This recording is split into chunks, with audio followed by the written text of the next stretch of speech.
আসসালামু আলাইকুম। অষ্টম শ্রেণীর বিজ্ঞান ক্লাসে সবাইকে স্বাগতম। আজকে আমরা দেখব তৃতীয় অধ্যায় ব্যাপন অভিস্রবণ প্রচ্ছেদনের পর্ব 3 পাঠ 5। এখানে আলোচনার বিষয়বস্তু হচ্ছে উদ্ভিদের পানি ও খনিজ লবণ শোষণ। উদ্ভিদের শোষণ বলতে এই যে আমাদের যেই উদ্ভিদের মূলরোম বা মূল থাকতেছে এইগুলো থেকে এই মূলরোম দ্বারা, মূলরোম বলতে বোঝাচ্ছে যে মূলেরও ক্ষুদ্র যে অংশ সেটা। তো এই মূল দ্বারা উদ্ভিদ যে পানি বা খনিজ লবণগুলো নিজেদের অভ্যন্তরে কোষের মধ্যে টেনে নেয় সেটাই আমাদের শোষণ বলা যায় বা পরিশোষণ বলা যায়। তো শোষণ পরিশোষণ একই জিনিস। তো এই যে উদ্ভিদের পানি এবং খনিজ লবণ পরিশোষণ হচ্ছে, এক্ষেত্রে আমরা পানি শোষণের জন্য উদ্ভিদ কোথা থেকে পানি শোষণ করতেছে? আমাদের মাটিস্থ যে পানি, এগুলোকে কৈশিক পানিও বলে। একদম ক্ষুদ্র ক্ষুদ্র পানি কণা থাকে, দ্যাটস এটাকে কৈশিক বলতে আমরা ক্ষুদ্র অবস্থাকেই বুঝাই। তো কৈশিক পানি টেনে নিচ্ছে। আমাদের যে স্থল উদ্ভিদগুলো আছে সেগুলো কি করতেছে? মূল দ্বারা মাটির নিচ থেকে পানি টানছে, এবং যারা হচ্ছে গিয়ে জলজ উদ্ভিদগুলো সেগুলো তার সারা শরীর দিয়েই কি করছে? পানি টেনে নিতে পারছে, কারণ তারা কি পুরোটাই কি নিমজ্জিত অবস্থায় থাকছে। সো এরপরে যেটা আমরা বলবো এখন, যে উদ্ভিদের পানি শোষণের যে ব্যাপারটা যদি আমি আসি, সেটাতে প্রথম কথাটা হবে আমাদের ইমবাইবেশন। আমরা আগেই বলেছি যে উদ্ভিদের পানি শোষণ হয় কি দিয়ে? উদ্ভিদ যে পানি শোষণ করে সেটা প্রক্রিয়াটা সম্পন্ন করে আমাদের অভিস্রবণ প্রক্রিয়া। তো ইমবাইবেশন যে জিনিসটা আছে সেটা কি এক ধরনের প্রক্রিয়া, যে প্রক্রিয়াতে কলয়েড জাতীয় পদার্থ বিভিন্ন তরল পদার্থ শুষে নেয় বা শোষণ করে নেয়। সো এই যে কলয়েড জাতীয় পদার্থগুলো হবে, এগুলো কি কি? এগুলো উদ্ভিদের ক্ষেত্রে, উদ্ভিদের দেহে থাকতেছে সেগুলো হচ্ছে স্টার্চ, জিলাটিন, সেলুলোজ। আমরা সেলুলোজ বা গ্লুকোজ এগুলোর সাথে সবাই পরিচিত, বাট স্টার্চ হচ্ছে কি গ্লুকোজেরই একটা কাইন্ড, আর জিলাটিন হচ্ছে কি আলাদা ধরনের এক ধরনের কাইন্ড। বাট এগুলো জাস্ট তোমাদের মনে রাখলেই হবে। আর বিভিন্ন তরল পদার্থ যেগুলো, সেগুলো তো আমরা বুঝতে পারতেছি যে পানি, তারপর হচ্ছে গিয়ে তেল ইত্যাদি তরল যেগুলো পদার্থ আছে। কিন্তু আমাদের এখানে মনে রাখতে হবে, যেহেতু আমরা উদ্ভিদের পানি শোষণ করতেছি, সেক্ষেত্রে উদ্ভিদের ক্ষেত্রে তরল পদার্থ হবে শুধুমাত্র পানি। সো এই যে আমাদের ইমবাইবেশন প্রক্রিয়ায় যে কলয়েড জাতীয় পদার্থগুলো থাকবে, সেই পদার্থগুলো কি? পানিগ্রাহী, অর্থাৎ পানি গ্রহণ করতে পারে। তারা পানিকে গ্রহণ করতে চায়। এই পানিগ্রাহীকে ইংরেজিতে বলা হয় হাইড্রোফিলিক। আর হচ্ছে গিয়ে পানি যেগুলো হচ্ছে পানিকে ভয় পায়, পানি গ্রহণ করতে পারে না যেসব পদার্থ, সেগুলো কি? হাইড্রোফোবিক।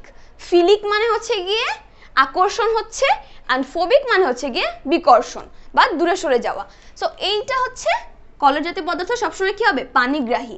আমরা যদি বলি এখানে কলয়েড জাতীয় পদার্থগুলো কিন্তু জড় পদার্থও হতে পারে। যেমন আমরা একটা কাঠ যদি পানিতে ভিজায় রাখি, তাহলে সেটা কি করবে? পানিটাকে শোষণ করে নিচ্ছে, পানিটাকে শুষে নিচ্ছে, শোষণ করছে। সো এটা কি কলয়েড জাতীয় পদার্থ হবে। সো এই ছিল আমাদের ইমবাইবেশন প্রক্রিয়া। ইমবাইবেশন প্রক্রিয়াটা পড়ার কারণ হচ্ছে আমাদের এই যে পানি শোষণ আছে আমাদের এই উদ্ভিদের, সেটার মধ্যে এটা প্রয়োজন। আমি এখানে তোমাদের বইতে গদবাঁধাভাবে লেখা আছে, সেটা পড়ার আগে তোমরা এইভাবে যদি পয়েন্ট আউট করে নাও, নিজের জন্য বোঝার জন্য সুবিধা হবে। তো প্রথম পয়েন্টে আছে যে মূলরোম দ্বারা ইমবাইবেশন প্রক্রিয়ায় পানি শোষণ এবং কোষ প্রাচীরের নিচে অবস্থিত প্লাজমা পর্দার সংস্পর্শে আসা। আচ্ছা, এখন আমরা এই সাইডে একটা চিত্র এঁকে ফেলেছি। তোমাদের বইতে এই উদ্ভিদের খনিজ লবণ আর হচ্ছে পানি শোষণের ক্ষেত্রে 3টা চিত্র আছে, যার মধ্যে এই চিত্রটা সবচেয়ে বেশি ইম্পর্টেন্ট। বাকি দুইটা চিত্র হচ্ছে কি অনেক সহজ, কিন্তু এটা কঠিন হলেও ইম্পর্টেন্ট। তো এইখানে আমরা যদি একটু ডিটেলসে আলোচনা করি যে মূলরোম দ্বারা ইমবাইবেশন প্রক্রিয়ায় পানি শোষণ হবে, আমরা অবশ্যই জানি যে উদ্ভিদের কি থাকতেছে? শিকড় থাকতেছে। শিকড়ের ক্ষেত্রেই আমাদের কি থাকতেছে? এগুলোর মধ্যে দিয়ে ছোট ছোট মূলরোম থাকতেছে। এটা যদি আমাদের শিকড় হয়, এগুলো কি? মূলরোম। এই যে ছোট ছোট যেই অংশগুলো সেগুলো হচ্ছে মূলরোম। মূলরোমটাকে আমরা যেটাকে জুম করি, বড় করি মাইক্রোস্কোপে, তখন আমরা কি দেখব? এই যে এইগুলো আমাদের মাটির কণা। এগুলো আমরা কি দেখতেছি? ব্লু এর মধ্যে কালো, সেগুলো হচ্ছে কি আমাদের মাটির কণা। মাটির কণার মধ্যে কি থাকে? অবশ্যই এরকম ভাবে ছোট্ট ছোট্ট পানির কণা থাকতেছে, ক্ষুদ্র পানির কণা, যেগুলোকে আমরা কি বলি? কৈশিক পানি। তো এই যে মাটিস্থ যে কৈশিক পানিটা থাকবে, সেটা কি করতেছে? মূলরোম দ্বারা সে ইমবাইবেশন প্রক্রিয়ায় শোষণ করে দিচ্ছে। এখন এইখানে একটা কথা আছে, মূলরোম কিন্তু ভেদ্য। মূলরোমের পর্দাটা হচ্ছে ভেদ্য পর্দা। যেটা দিয়ে কি ইমবাবেশন প্রক্রিয়ার মাধ্যমে পানি শোষণ হচ্ছে। পানি শোষণ হওয়ার পরে মূল যে ত্বকটা আছে আমাদের, এই মূল ত্বকটা হচ্ছে গিয়ে ক্রস করে আমাদের এই কোষের মধ্যে পানি ঢুকতেছে। সো এই যে কোষ প্রাচীরের নিচে অবস্থিত প্লাজমা পর্দা, এই যে আমাদের কোষগুলো আছে, এই কোষগুলোর নিচে যে অবস্থিত প্লাজমা পর্দা অর্থাৎ মূল ত্বক কোষ প্রাচীর, এটা মাধ্যমে কি পর্দার সংস্পর্শে কোথায় কি আসে, পানিটা আসে। এই গেল আমাদের প্রথম যেই পয়েন্টটা। সেকেন্ড পয়েন্টটা বলতেছে যে অন্ত অভিস্রবণ প্রক্রিয়ার ঘটন। এখন আমরা প্রথমেই বলছি যে অন্ত অভিস্রবণ প্রক্রিয়া কোথায় হবে, অবশ্যই অভ্যন্তরে হবে। সো এখানে আমাদের মূল যেই রোমটা দিয়ে পানি ঢুকতেছে, এই যে তীর দ্বারা প্রকাশ করছি, পানি ঢুকতেছে কি দিয়ে, মূল ত্বকটাকে ক্রস করে। এরপরে এটার মধ্যে কিভাবে হচ্ছে পানি ঢুকতেছে, অবশ্যই অন্ত অভিস্রবণ প্রক্রিয়ায়। কেননা কোষ প্রাচীরের, আর এখানে মনে রাখতে হবে যে মূল ত্বক বা কোষ প্রাচীর এটা কিন্তু আমাদের অর্ধবেদ্য পর্দা, অবশ্যই। তার কারণে এখানে মূল রোম থেকে কিন্তু শুধুমাত্র আমরা কিন্তু পানিই কিন্তু নিচ্ছে না, পানির সাথে কিন্তু অন্যান্য পদার্থও থাকতে পারে। সেখান থেকে শুধুমাত্র কি যাচ্ছে, কোষের মধ্যে পানি গমন করছে। সো সেখান থেকে আমাদের কি করতেছে, অন্ত অভিস্রবণ প্রক্রিয়ায় পানি একটা থেকে আরেকটাতে যাবে, যেটা কিনা কি কোষান্তর অভিস্রবণ হয়ে পানির গতি অব্যাহত হবে। এখন একটা কথা হচ্ছে যে এই জায়গাটা থেকে এইখানের তুলনায় এটা কি বেশি ঘনত্ব বিশিষ্ট। এই যে আমাদের অভ্যন্তরীণ বহিঃ স্তরটার মধ্যে যে কোষ আছে সেটা কি বেশি ঘনত্ব বিশিষ্ট, এটা কি কম ঘনত্ব। আর আমরা কি জানি অভিস্রবণের ক্ষেত্রে কম ঘনত্বের স্থান থেকে বেশি ঘনত্বের স্থানে কি যাচ্ছে, দ্রাবক বা পানি যাবে। এই কারণে কিন্তু এখান থেকে এই জায়গাটাতে ভিতরে পানি প্রবেশ করছে অন্ত অভিস্রবণের ফলে। সো পরে যেটা বললাম যে কোষান্তর অভিস্রবণ মানে কোষের অন্তর একটার পরে একটা, একটার পরে একটা, এটাকে বলে কোষান্তর অভিস্রবণ। কারণ এখানে যখন তুমি দেখতেছো এখানে বেশি, এখানে কম, তার মানে কি কম থেকে বেশিতে যাবে। আবার এখানে এটার চেয়ে আবার বেশি, এখানে কম, কম থেকে বেশিতে যাবে। এরকম করতে করতে একটা একটা করে আগায় আগায় জাইলেম পর্যন্ত যাবে। এই যে আমি এখানে চিহ্নিত করে রেখেছি, এটা কি জাইলেম, এই স্তরটা ব্লু কালারের। এন্ড আমাদের লাস্ট পয়েন্টটা সেটাই বলছে যে কাণ্ডের জাইলেম দ্বারা পাতায় পৌঁছানো। আমরা জানি যে একটা গাছ কিরকম হয়, বিশাল বড় বড় গাছ হয়, ছোট ছোট গাছ হয়। সো ছোট গাছের ক্ষেত্রে আমরা বুঝতে পারতেছি যে মূল থেকে সরাসরি সে আস্তে আস্তে করে পাতায় পানি পৌঁছা দিতে পারবে, কারণ পাতার মধ্যে কি থাকে, ক্লোরোপ্লাস্ট, সেখান থেকে আমাদের সালোক সংশ্লেষণ প্রক্রিয়া হয় সূর্যের আলোর সাহায্যে। সো এই ক্ষেত্রে আমরা যখন অনেক বড় গাছ থাকে, তো সেই ক্ষেত্রে আমাদের এই যে এত মানে একদম নিচ থেকে যে উপর পর্যন্ত এই পানির পরিবহন, এইটা কে করে, জাইলেম করে।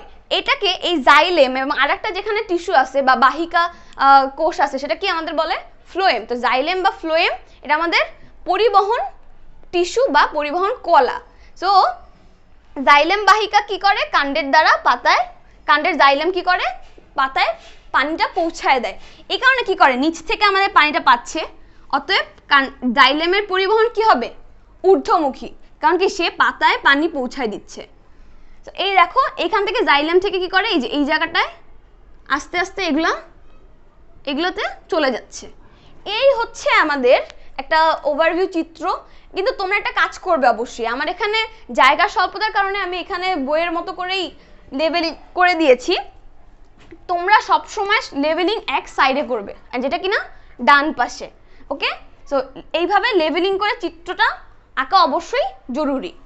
এন্ড তারপরের যে জিনিসটা আছে যে উদ্ভিদের খনিজ লবণ শোষণ, তার আগে আমরা আরেকবার পানি শোষণটা ওভারভিউ করে যাই। যে উদ্ভিদের মূলরোম দ্বারা ইনভাবেশন প্রক্রিয়ায় পানি শোষণ করে কোষ প্রাচীরের মধ্য দিয়ে কি যাবে, প্লাজমা পর্দার মাঝখানে আসবে, এবং সেখান থেকে অন্ত অভিস্রবণ প্রক্রিয়ায় কোষান্তর অভিস্রবণ হবে। তারপরে হবে হচ্ছে কি জাইলেম দ্বারা পানি শোষণ। সো এই হচ্ছে আমাদের পানি শোষণ। এখন আমরা দেখব উদ্ভিদের যে খনিজ লবণ শোষণ। সো উদ্ভিদের খনিজ লবণ যে শোষণটা হয়, আমরা সবাই জানি যে উদ্ভিদ কোথা থেকে খনিজ লবণ শোষণ করবে, অবশ্যই মাটির নিচ থেকে। সো মাটির নিচে যে খনিজ লবণ থাকতেছে সেগুলো অবশ্যই পানির সাথে দ্রবীভূত অবস্থায় থাকতেছে। কিন্তু উদ্ভিদ পানি যখন শোষণ করে সে কিন্তু পানির সাথে অবশ্যই খনিজ লবণটাও শোষণ করতে পারবে না। উদ্ভিদের পানির শোষণ এবং খনিজ লবণ শোষণ দুইটাই সম্পূর্ণ আলাদা। উদ্ভিদের খনিজ লবণ শোষণটা প্রয়োজন হয় কেন? কারণ তার অভ্যন্তরীণ বৃদ্ধির জন্য। আমরা আগেই পড়েছি যে কোষ রসে উদ্ভিদের খনিজ লবণ মিশ্রিত থাকে, যেগুলো কিনা কি উদ্ভিদের বৃদ্ধিতে সহায়তা করে। তো এই খনিজ লবণ যে শোষণের প্রক্রিয়াটা, সেটা মেইনলি আমরা আয়ন শোষণ বলতে পারি। অর্থাৎ আমরা লবণ সম্পর্কে সবাই জানি, একদম পরিচিত লবণ কি আমাদের সোডিয়াম ক্লোরাইড। সোডিয়াম ক্লোরাইডের এটাকে যদি আমরা গিয়ে ভেঙে দেই, তাহলে এটা কি হবে? Sodium plus chlorine minus. বা আমরা যদি KCl বলি, পটাশিয়াম ক্লোরাইড বলি, তাহলে কি হবে? K plus Cl minus. বা জিঙ্ক কার্বনেট আর জিঙ্ক সালফেট, যেটাই বলো, তাহলে কি হবে? এই যে এগুলা ধাতুগুলো, এগুলো আমার খনিজ লবণ অর্থাৎ উদ্ভিদের জন্য অনেক বেশি জরুরি। তো এগুলো তারা কি করে? শোষণ প্রক্রিয়ায়, আয়ন শোষণ প্রক্রিয়ায় সে গ্রহণ করছে, অর্থাৎ সম্পূর্ণটা একদম লবণ হিসেবে না নিয়ে তারা ভেঙে ভেঙে নিচ্ছে। এখানে খনিজ লবণ শোষণকে দুই ভাগে ভাগ করা যায়। এক, সক্রিয় শোষণ, দুই, নিষ্ক্রিয় শোষণ। সক্রিয় শোষণ বা অ্যাক্টিভ অ্যাবজর্পশন, বা নিষ্ক্রিয় শোষণ বা প্যাসিভ অ্যাবজর্পশন। শোষণের ইংরেজি কি অ্যাবজর্পশন। সো পরিশোষণ, শোষণ জিনিসগুলো সেম। তারপরে আমাদের এখানে যদি আমি বলি, সক্রিয় শোষণ বলতে যেই শোষণে বিপাকীয় শক্তির প্রয়োজন হয় না। অবশ্যই আমাদের যেই বিপাক কার্যাবলী চলে উদ্ভিদের দেহে বা প্রাণীর দেহে, এগুলোর জন্য একটা শক্তি আসে, যেটা কিনা মাইটোকন্ড্রিয়া থেকে আসে। তো এই ক্ষেত্রে আমাদের কিসের প্রয়োজন হবে? সক্রিয় শোষণে বিপাকীয় শক্তির প্রয়োজন হবে। অ্যান্ড নিষ্ক্রিয় শোষণের ক্ষেত্রে এই বিপাকীয় যে শক্তিটা আছে সেটা কি দরকার, প্রয়োজন হবে না। সো এই ক্ষেত্রে আমরা যেটা দেখতে পাবো যে সক্রিয় শোষণে আমাদের যেই ক্যাটায়নটা আছে, আমাদের নেগেটিভ চার্জ যেটা থাকবে ভাঙলে, লবণকে ভাঙলে সেটাতে সক্রিয় শোষণ ঘটে, এবং যে পজিটিভ বা ক্যাটায়ন চার্জ থাকবে সেটাতে কি হচ্ছে? নিষ্ক্রিয় শোষণ ঘটছে। তো এই ছিল আপাতত আমাদের উদ্ভিদের পানি ও খনিজ লবণ শোষণের সব কিছু। তোমাদের এখানে পানির যেই শোষণটা বা পানির যে পরিশোষণটা, এই জিনিসটা অনেক বেশি ইম্পর্টেন্ট, এবং এটা যে চিত্র অঙ্কন, এটাও অনেক জরুরি। তো তোমরা এই জিনিসগুলো বারবার পড়ে মেমোরাইজ করবে। তো এই ছিল আমাদের পর্ব 3। সবাইকে আল্লাহ হাফেজ।